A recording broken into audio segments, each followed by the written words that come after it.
бүгінгі кезекті Қазақстан тарихы сабағы. Рахмет, отырыңыздар. Біздер бүгін мәдениет, білім және ғылымның дамуы бойынша ары қарай сабағымызды жалғастырамыз. Бірінші сабақты жаңа сабағымызды бастамастан бұрын топқа бөлініп алайық. Қазір тізім бойынша осы жерде аты жөндеріңізбенен бірінші, екінші, үшінші топқа отырыңыздар. Ауысамыз балалар. Бізде қазір және қосымшасы менен алдыңғы түрді бекітетін боламыз. Нысана біз сабағымызда қолданып жүрген жаңағы дартс ойыны, яғни тесттеу сұрағы алдыңғы не бойынша, алдыңғы тақырып бойынша үйге берілген. Және жауап дұрыс болатын болса нысанаға дәл тиеді, егер қате болса бізге қайтадан мүмкіндік береді.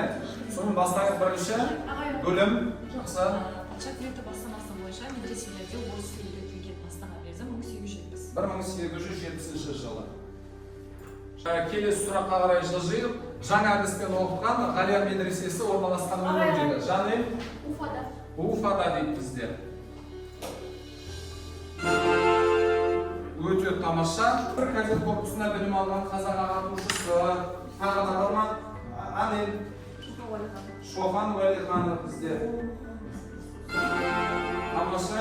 Енді жаңа дүниеге көшу мақсатында мен сіздерге мынадай генерацияланған суреттер ұсынамын. Бірінші, суреттегі үдерісті алаңыз деген сұрағымен бірге. Қандай үдеріс көріп тұрмыз, қандай процесс көріп тұрмыз бұл жерде? Жанай? Әріптер үйреніп жатыр бізде дейді. Екінші бейнедегі мемлекетке болжам жасаңыз дейді. Қайсыларды сіз қалай ойлайсыз? Жиналысы. Қай мемлекетті болжаңызшы? Сұрау мемлекеті дейді, яғни кеңестер одағы жарайды. Ары қарай үшінші үдеріс орын алған жаңағы мекеме дейді. Қандай мекемеде орын алып жатыр мына үдеріс? Қараңыздаршы. Жоғары оқу орындарында немесе институтта, яғни жалпы өндіріс орындары болып жатыр, яғни тәжірибелік алаң болып жатыр бізде. Енді ортаманда ұсынуға болады ма екен мынаған? Және жаңа білімнің тақырыбымен қалай байланыстыруға болады? Білім, яғни дұрыс айтасыз. Сабағымыздың тақырыбы кеңестік білім беру жүйесінің жетістіктері мен қайшылықтары. Жаңа сабағымыз бойынша бейнематериал ұсынбақпын. Мен Ахмет Байтұрсынұлы, қазақ халқының ұстазы, әліпби түзуші, ұлттың рухани жаңғыруына қызмет еткен ағартушысымын. Мен үшін білім ұлтты сақтайтын ең үлкен күш болды. Кеңес өкіметі орнаған алғашқы жылдары білім беру жүйесі түбегейлі өзгеріске ұшырады. 1918 жылы бірыңғай еңбек мектебі туралы декларация қабылданып, бұрынғы гимназиялар мен училищелердің орнына екі сатылы бірыңғай еңбек мектептері құрылды. Яғни кеңестік білім беру жүйесіндегі жетістіктер және олардың жаңағы кемшілік тұстары туралы біз мәлімет алдық. Қаламыздан топ басшыларымызды сайланған жерге бағалау программаны ұсынылып тізімді жазып қойыңыздар. Барлық сабақ естіліп тұрған және барлық мәселелер көрініс тапқан мәселелермен таныс болайық. Яғни сабақтағы қолданылатын терминология. Енді тақырып жөніндегі аз кем ақпарат беретін болсақ, кеңес өкіметінің жалпы алғашқы орын алған күндерінен бастап олар білім беру саласына көп көңіл бөлген. Соның неліктен десеңіздер, себебі халықтың сеніміне ие болу және большевиктік идеологияны халықтың санасына сіңіру мақсатында еді балалар. Яғни соныменен Қазақстанда ғана емес, сонымен бірге оңтүстігімізде өмір сүріп отырған Түркістан АКСР-ның халық ағарту комиссариаты да және Қырғыз революциялық комитеті де өзінің жанынан арнайы жаңа мектептерді ашты дейді. Тіпті 1919 жылы Владимир Ильич Лениннің бұйрығымен РКФСР халықтарындағы сауатсыздықты жою туралы арнайы бұйрық шыққан екен. Орыс тілін білмейтін халықтар үшін жаңағы халық ағарту ісіне ағартушыларды тартты. Оның ішіндегі алғашқы қайраткерлері болған, атап айтатын болсақ Андрей Ейсин, Мағжан Жұмабаев және сонымен бірге Қошбек Кемеңгеров деген жаңағы тұлғалар болған екен ағартушылар. Міне балалар, осындай ақпараттармен біз ары қарай жаңа білім бойынша тапсырмалар орындауға кірісейік.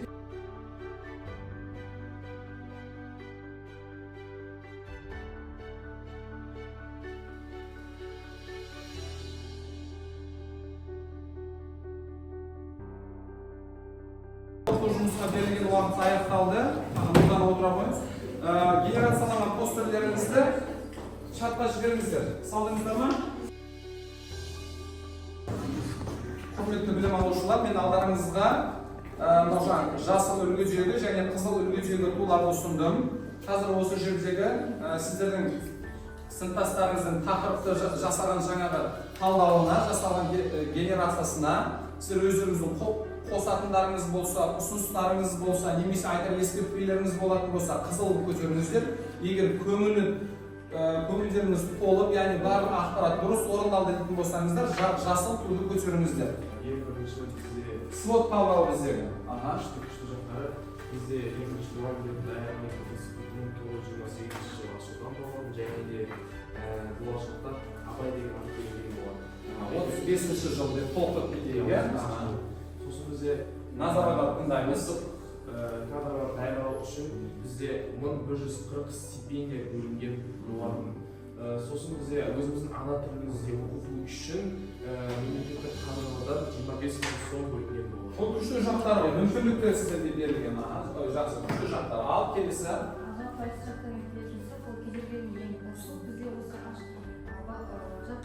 Тыңдаңыздар, назарға алыңыз.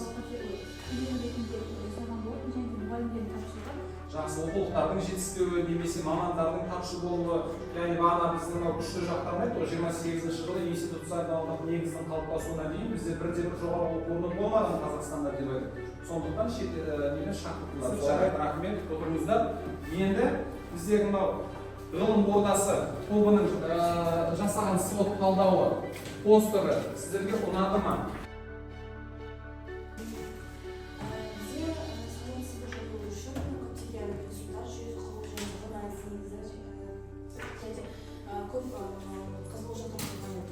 Сіз отаулар дейсіз, отаулар.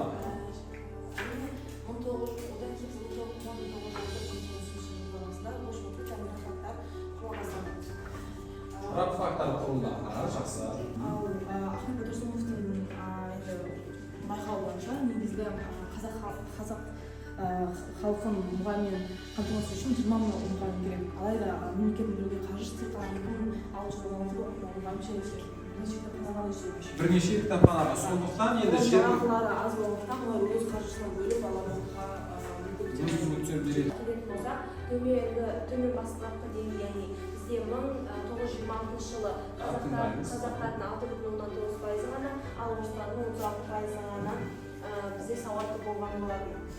Енді бізде оқушылар сонымен қоса мүмкіндіктерге келетін болса, бізде оқушылар әртүрлі қоғамдық ұйымдастырушылық істерге араласқан болады. Ашыққа қарамастан, туындаған жағдайға қарамастан бұл іс-әрекет тоқтатылған жоқ. Яғни 1939 жылға қарай, яғни 13 жылдан кейін бізде көрсетілген бастапқы көрсеткіш бізде қазақтардың ішінде 54,5-ке, ал орыстар ішінде 70,4-ке көтерілген. Тамаша, яғни сонда да осындай қиындықтарға қарамастан үлкен жетістіктерге жеткен сала самалар көтереді. Жарайды, рахмет. Сауат майданы тобының жасаған есім. Айта кетсек, ол 1918 жылы күшті жақтар деп айтады. Бірыңғай еңбек мектебі заңына сәйкес бұрынғы гимназиялардың училищелердің орнына 2 сатылы бірыңғай мектептер ашыла бастайды. Бірінші сатысына 8-ден 13 жасқа шейінгі оқушылар, ал екінші сатысына 13-ден 17 жасқа шейінгі оқушылар кіретін болады. Ал екінші 1968 жылы Қазанда қабылданған шағын ұлттар мектебі қаулысы бойынша ұлттар елдер, оның ішіне қазақтар да кіретін ана тілінде оқытуға құқылы болады. Ұлт зиялыларының үлесі оқулықтарды шығаруға алаш зияткерлерін шақырған болатын. Оның ішінде Мағжан Жұмабаев, Ахмет Байтұрсынов, Жүсіпбек Аймағұлов және тағы басқалары кірген болатын. Ал енді әлсіз тұстарын айтсақ, бізде әрине жүйелік реформалар қалыптасқанмен олардың орындалу барысы өте шектеулі болып айта аламыз. Өйткені білім беру сапасы төмендігі. Бізде осы аштық осы реформалық тұрғысынан түскендіктен әрине халықтың материалдық жағдайы және бізде сабақты бергендіктен кадрлардың жетіспеушілігі қатты байқалған болатын. Мәселен, бізде білім алудың мектептердің сапасы 1% ғана көбейіп, ал мамандардың тапшылығы 10%-ға дейін ұлғайған болатын. Маман тапшылығы бізде аса үлкен мәселе болды. Ол ең айқын көрінісі Ақмолада 1993 жылы тек маман тапшылығы болған. Бірде-бір маман жоқ болады. Жақсы, орындарыңызға жайғасаңыздар болады. жолдастар. Енді бізде мектеп реформасы тобының генерациялаған посттарымыз мазмұнына және талапқа сай екендігі туралы бірінші сауат майданын толық сіздер көрсеңіздер. Жұптық тапсырма. Және сіздерге номер 2 ресурсты ұсынатын боламын.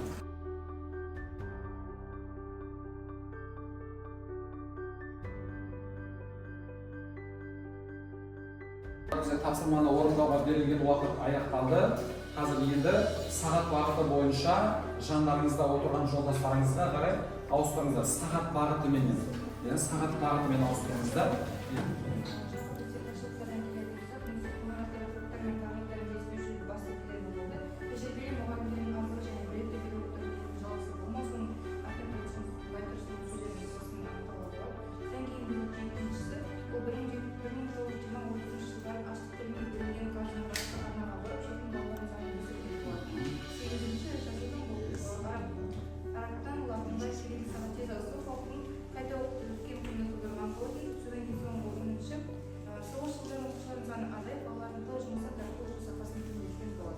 Жарайды, рахмет. Барлығымыздың жауабымыз тура осы тақтадағы нәтижемен бірдей болып шықты ғой. Тамаша. Ұлы Отан соғысынан кейінгі білім беру жүйесіндегі ақпараттар бойынша ол жетістік пе әлде кемшілік пе? Қазір мен сіздерге промосайт ұсынатын боламын. Жетістік пе әлде кемшілік пе? Сіздер айтып отырыңыздар, 10 жылдық білім беру жүйесінің енгізіліп жетістік немесе кемшілік. Қол көтеріңіздер. Сыныптарда оқушылар саны өте көп болды. Ол әрине кемшілік біздегі. Қорытындылай келе, жалпы кеңестік білім беру жүйесіндегі үлкен жетістіктердің де және кемшіліктердің де болғанын айтты. Және ол үлкен жетістіктер бұл біздің бүгінгі білім саласының дамуына әсер етіп жатыр. Атап айтатын болсақ, жоғарғы оқу орындарының ашылуы. Бізде 1928 жылы Қазақ педагогикалық институты Алматы қаласында бой көтерді. Бұл дәл неге педагогикалық салада деген сұрақ туады. Себебі мамандардың өте тапшы болуына байланысты, педагог кадрлардың тапшы болуына байланысты еді. Енді одан әрі қарай өзінің тапшылық салаларына қарай Оралда педагогикалық институт ашылады, дәрігерлік институты, медициналық немесе балдәрігерлік институттар ашылады. Енді алғашқы университет 34-ші жылы қазіргі Әл-Фараби атындағы немесе сол кездегі Киров атындағы университет 34-ші жылы ашылады. Ол бүгінгі біздің Қазақстанның ғылым жүйесіндегі, соның ішіндегі, яғни білім саласының әлемдік рейтингке қарай ұмтылуына үлесін қосып отырған біздің республикадағы жетекші оқу орны болып саналады. Және сонымен қатар бағана өздерінің соңғы тапсырмада орындағандай, бізде үлкен өздеріңіз айтқан жетістік деп санаған 6 жастан бастап оқыту жүйесі де бүгінгі күні ол әлі күнге дейін жаңағы актуалды. Солай ма? Яғни 6 жастан бастап бірінші сыныпқа қабылдау жүйесі бүгінде жұмыс жасап жатыр екендігі. Жалпы сабақты қорытындылай келе, кеңестік білім беру жүйесіндегі бүгінгі жеткен жетістіктер ол тәуелсіз Қазақстанның білім беру жүйесінің дамуына өте үлкен жаңа үлес қосты деген қорытынды жасауымызға болады.